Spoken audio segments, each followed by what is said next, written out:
افغان سرحد سے ملحقہ قبائلی علاقے شمالی وزیرستان سے نقل مکانی کرنے والوں میں سے لگ بھگ 100 خاندانوں کے افراد چارسدہ میں بھی مقیم ہے۔ ان کی کہانی اور موجودہ حالات زندگی بھی نقل مکانی کر کے بنو پہنچنے والے لاکھوں افراد سے مختلف نہیں۔ محمد یونس پیشے کے اعتبار سے ایک استاد ہے جو نقل مکانی سے قبل شمالی وزیرستان کے ایک پرائمری اسکول میں پڑھاتے تھے۔ گھر بار چھوڑ کر چارسدہ تک پہنچنے کی مشکلات ان کے لیے زندگی کا ایک تلخ تجربہ رہا۔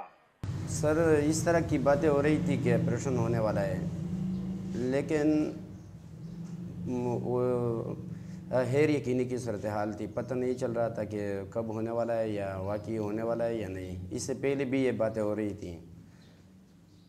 پھر میرے خیال میں 1 جولائی کو 1 جون کو طالبان کی طرف سے پیمپلیٹس تقسیم ہوئے، تو ہم ڈر رہے تھے۔ ہم نے اپنے علاقے کو چھوڑ کے ادھر پہاڑوں میں ایک گاؤں تھا ممیروہا منظر خیل، وہاں چلے گئے اپنے باقی فیملی کے ساتھ۔ وہاں پہ ہم نے 3 دن کرفیو تھی، 3 دن وہاں پہ ہم نے گزاری۔ پھر 3 دن کے بعد چوتھے دن حکومت نے پولیٹیکل کی انتظامیہ کی طرف سے یہ اعلان ہوا کہ آپ لوگ اس طرح کر لیں کہ تحصیل رزمک اور تحصیل میرلی کے لوگ یہ جا سکتے ہیں، اور حکومت نے باضابطہ اعلان بھی کر دیا 15 تاریخ کو۔ تو ہم بڑی مشکل کے ساتھ، انتہائی مشکل سے، صبح ہو کے وہاں سے ٹرانسپورٹ کا انتظام بھی نہیں تھا، بہت مشکل کے ساتھ ہم وہاں سے روانہ ہو گئے۔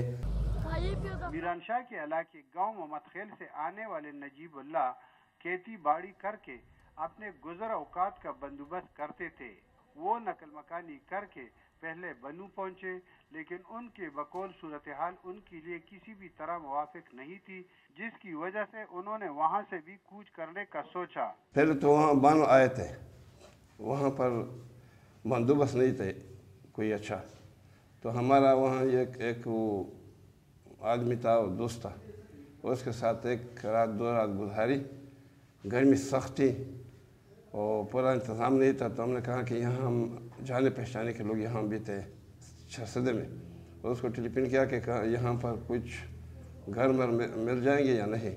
انہوں نے کہا کہ آپ آ جائیں، انشاءاللہ گھر بھی ملیں گے اور آپ کو بھی آرام ہوگا۔ تو ہم سیدھا 2-3 دن کے بعد ادھر آ گئے۔ ان لوگوں کا کہنا ہے کہ انہیں راشن اور حکومتی امداد کے حصول میں شدید مشکلات کا سامنا ہے۔ نہیں، ادھر تو کچھ بندوبست نہیں ہے، بس